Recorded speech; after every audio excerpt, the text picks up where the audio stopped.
Hello, everybody. It's day 4 of our big experiment. I'm having a hard time saying my big fat experiment. I'm realizing that I'm having a block there. And I think it's because I want to move us out of the fat mentality. And just the name, my big fat raw experiment, even though it's funny, and it's a takeoff of what Bunny Berry and I have joked around.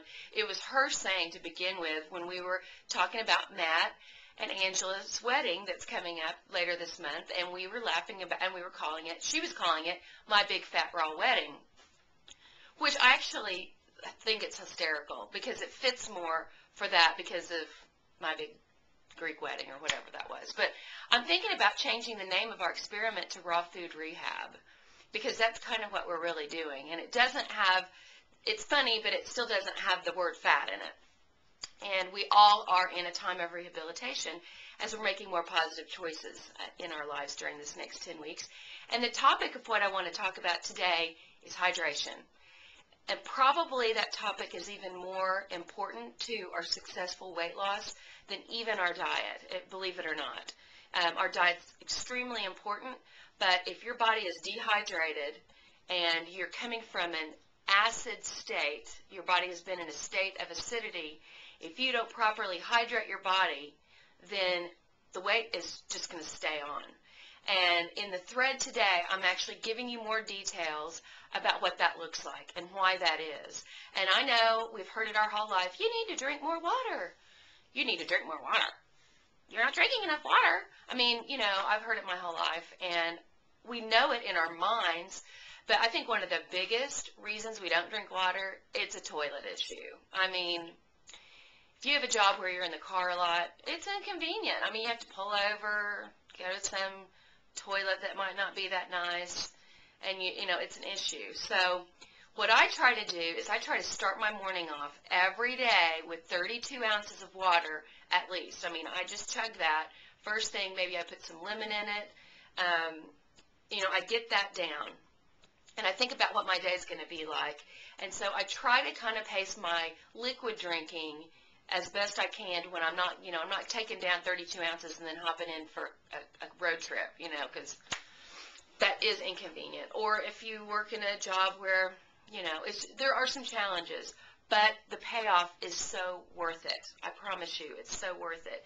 And I'm quite certain the reason that I've already lost a couple of pounds is not so much what I'm eating, but what I'm drinking. I've been, like the first day I did a water fast because I didn't have the time to actually come in my kitchen and figure out what am I going to make, and I was just so busy working on the website and doing other things that I had going, and I just sort of felt led that was what I was supposed to do as my kickoff day, is just do a water fast. And that worked well for me. I'm not big on water fasting because I like to eat, but, it worked. And then yesterday, it was mainly a day of liquids, green smoothie, green juices, and lots of water. And then today I started my day off with a big bowl of fresh blackberries and raspberries. And I'm just so satisfied, and I feel very grounded and balanced, and I'm drinking water. So I just want to encourage you to drink as much liquid as you can. And, of course, tea, coffee, soda, even black tea. I mean, things with caffeine are hydrating. Actually, things that have carbonation in them are dehydrating. I meant dehydrating on all those things. So you just have to consider that. I love to put sparkling water and maybe some citrus fruit and maybe a little mint or something, and I love to drink that. But if it's just straight spring water or sparkling water, it's not quite as hydrating as just still water is. So I don't exactly have the reason why that is, but I've read that in numerous places, and I can even tell it in my body that I'm not feeling as hydrated when I drink Perrier. Although it's perfectly fine to drink that, you just need to make sure that you're getting plenty of other liquids in the form of green smoothies, fresh juices, and good, clean water, preferably more alkaline water if it's available in your area or if you have access to that. So I really want to hear how you all are doing on day 4. I want to hear about your successes and challenges with your dehydration, or hydration as the case may be.